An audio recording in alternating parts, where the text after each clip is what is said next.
Right, in my continuing quest to find the best budget action camera that you can get out there with the best quality, I'm bringing you another one. I picked this up before Christmas, and I've had a little bit of a play with it. I have used it on some of the videos when I've been out and about, and this is a Modohe 4K action camera. I'll go into the specs in a little bit, but this is just a brief overview of the camera. Comes with a little lens cap. It's that typical rubberized finish, very, very similar to the SJ8 series. Comes in your usual box. Let's just zoom out so that you can see everything in here. Comes in your little packet. Half the things I haven't even bothered taking out of there for obvious reasons, because I don't need them. One thing that's very interesting is that obviously it's 4K touchscreen. The actual case, which is a very smart case actually, nice little gold accents around the edges, seems to be very well made. I haven't tried it underwater, but it's got one of those soft backs on so that you can use the touch screen when you're actually using the thing underwater, which is really good. Very, very similar to, again, the SJ series, the SJ7 and the SJ8. Comes with your normal hard back, so it'll go down to probably about 30 meters. All your usual little attachments and everything else, and handlebar bike mounts and everything that comes in the box. The box is just an additional thing, a little cage that it can fasten in, but the box is just an additional thing for me. I don't really bother with it because it lives inside a different case. I'm actually keeping this camera because of, well, hopefully the quality, which we will go through in a moment so that you can see what you think. Right, let's boot the camera up and we'll discuss some of the specs. Okay, so button on the top for obviously start and stop a video, take photos and so on, and that starts it as well. There are up and down buttons on the side, so that actually scrolling through the menu and so forth. It has got a tripod thread at the bottom. The microphone is here on the side, and it's also got a speaker. Underneath the little rubberized flap, it's a mini USB attachment, which is a shame. I would have liked micro, but it's mini, same as the SJ7 Star and the SJ6 Legend. And then underneath, obviously, hinged flap. The battery, if I can take the thing out, it does come with a spare in the kit, which is always handy. The battery is 1250 milliamps, 3.8 volts. You're going to get about an hour's usage. As you know, I do majority of my recordings in 1080p, so that's less taxing on battery power at the end of the day.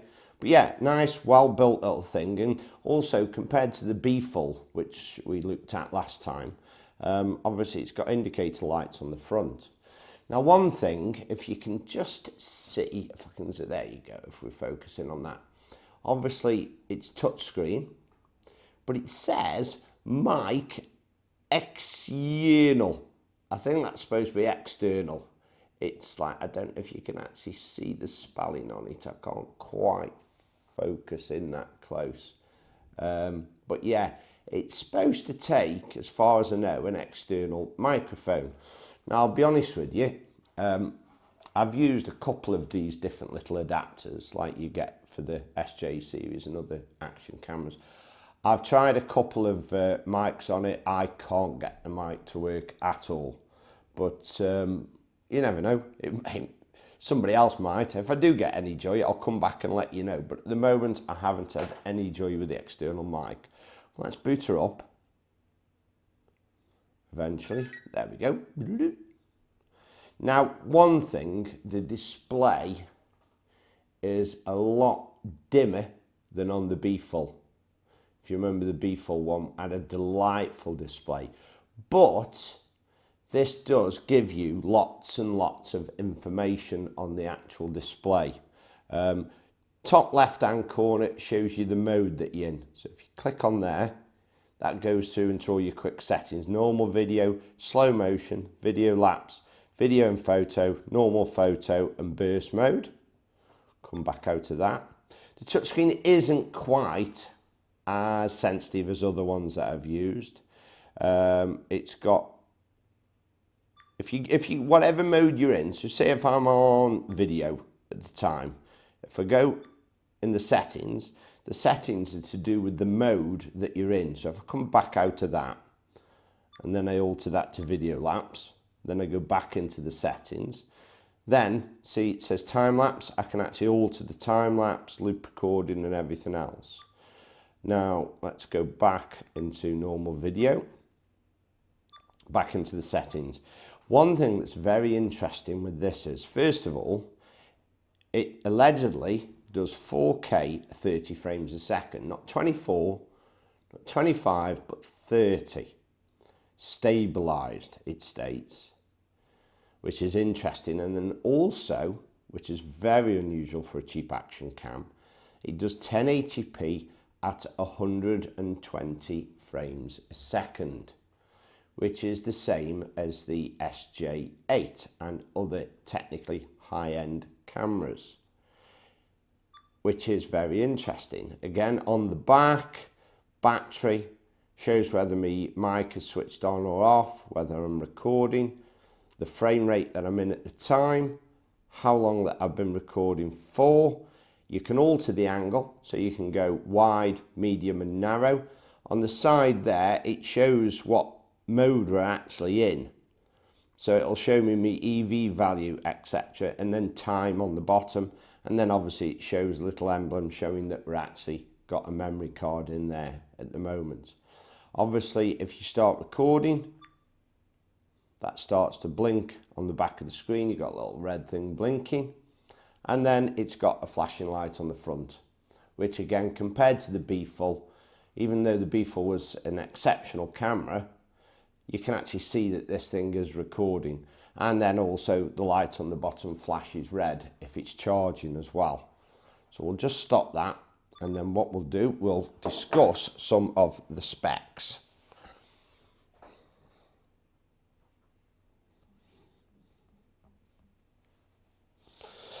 Okay, the Modo 4K action camera it says a high silicon DSP. I'm assuming that's to do with the screen.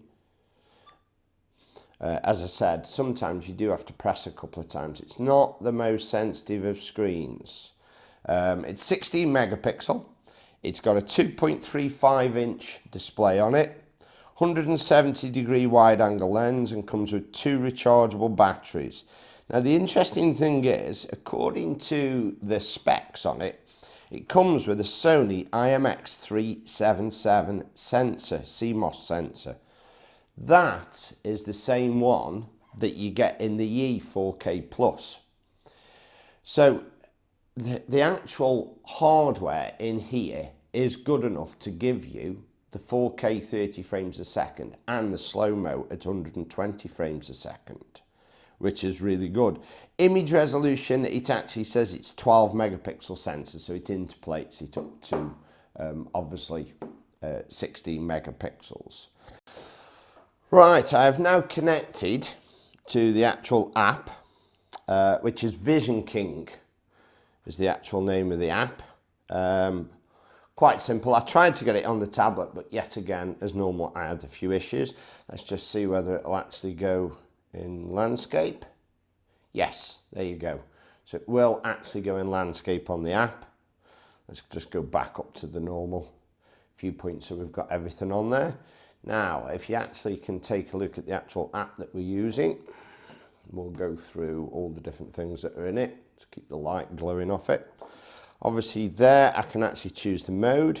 So I can choose that. I can go across to camera, go to video, show me battery strength in the corner, connected by Wi-Fi. The moment I'm in 1080p 120 frames a second because I was doing slow-mo. Go into the settings, I can actually choose what I want, 4K 30 all the way down to 720. We will go back to 1080p 30 frames a second.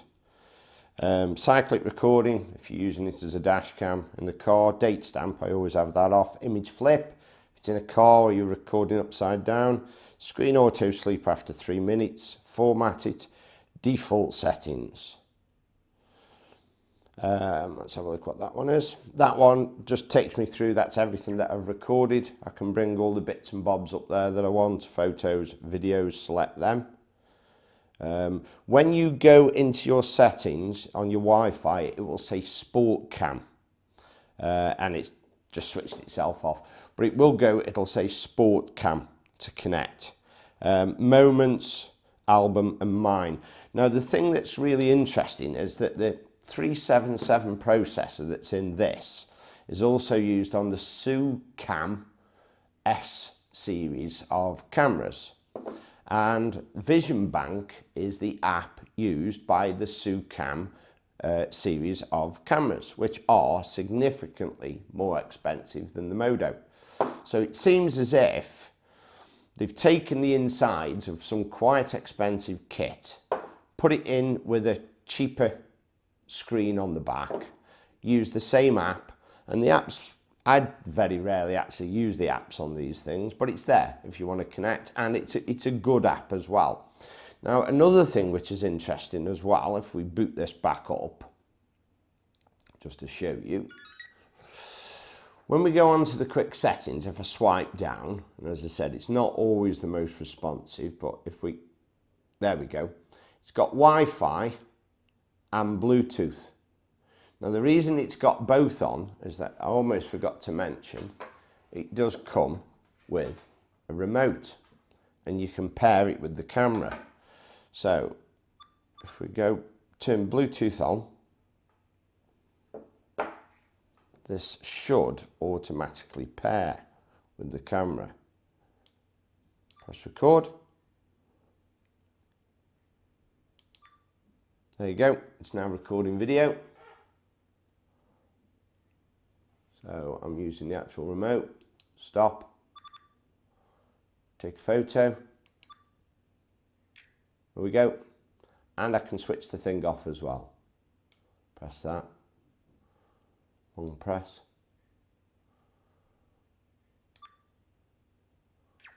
There you go, goodbye, and it switches off. So it's quite a bulky remote. It's not the nicest perhaps looking of things. It's certainly not waterproof or anything. Nice thick strap on it. But at the end of the day, you get a full kit, what appears to be a really good action cam with a spare battery and a case with all your bits and bobs in it.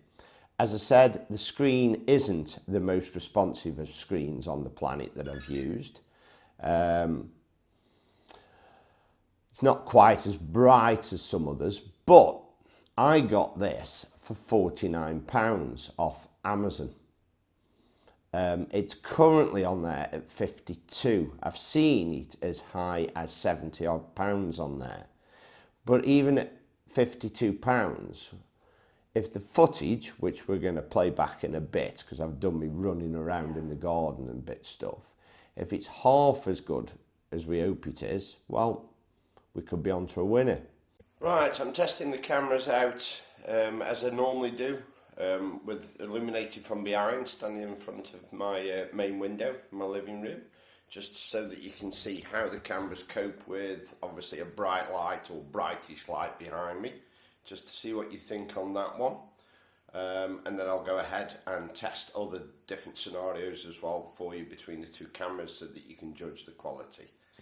Testing the Modo 4K action cam against the SJ8 Pro inside my conservatory. Quite bright light coming in through the blinds at the moment. Just testing, so testing the sound on the Modo.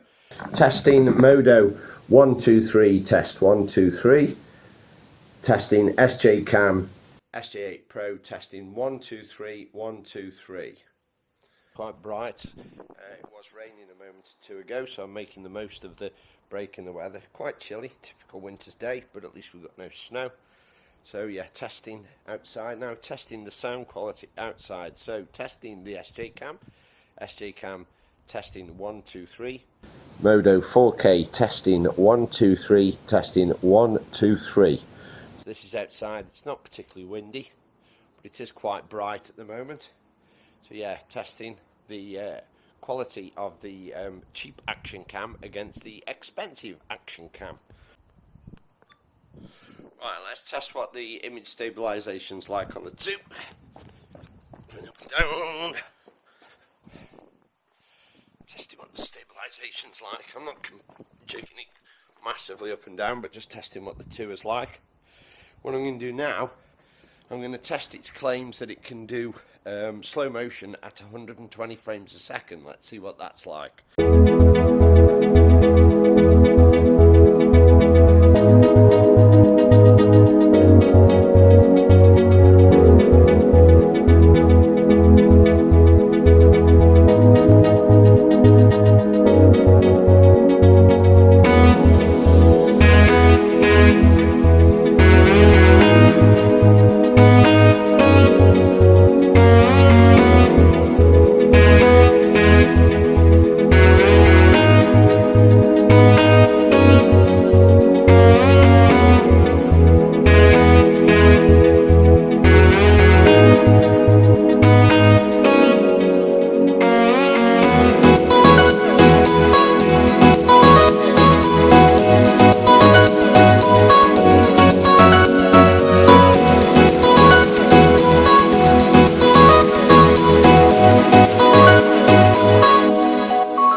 So I've done my video testing of the Modohe 4K.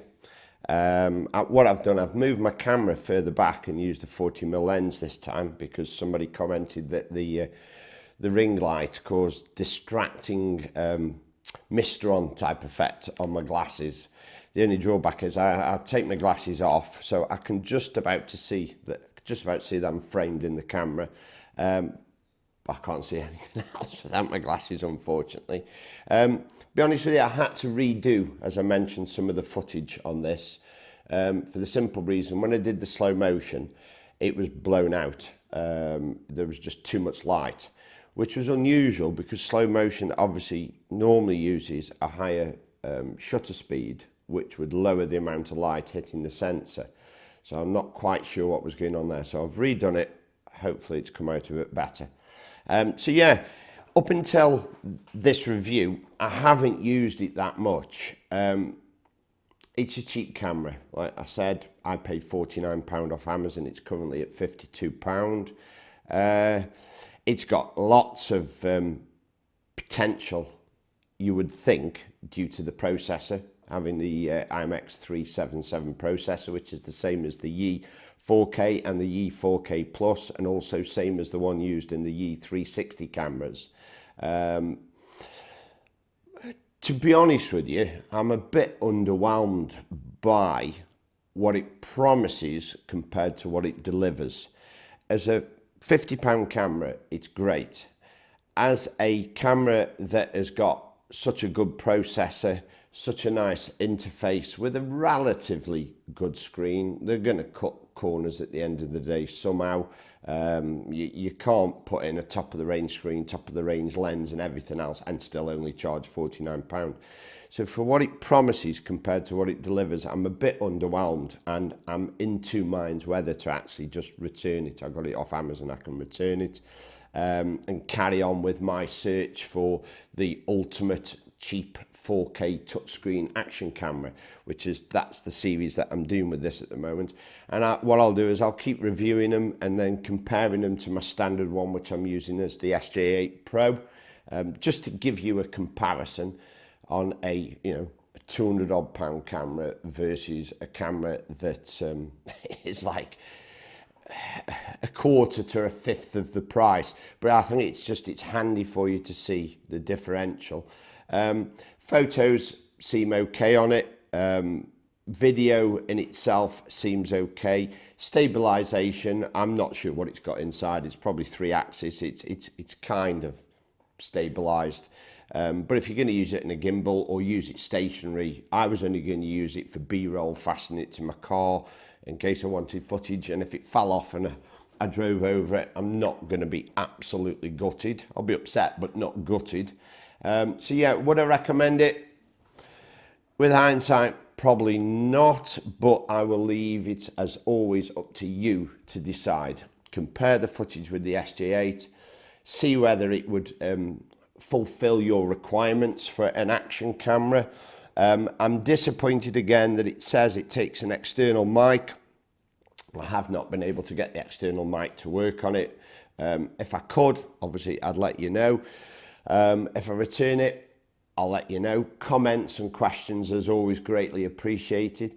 Thank you very much for all my new subscribers. That's absolutely brilliant. And if you've enjoyed the video and you like the format that I'm doing and comparing the action cameras, please smash the like button. That always helps the channel.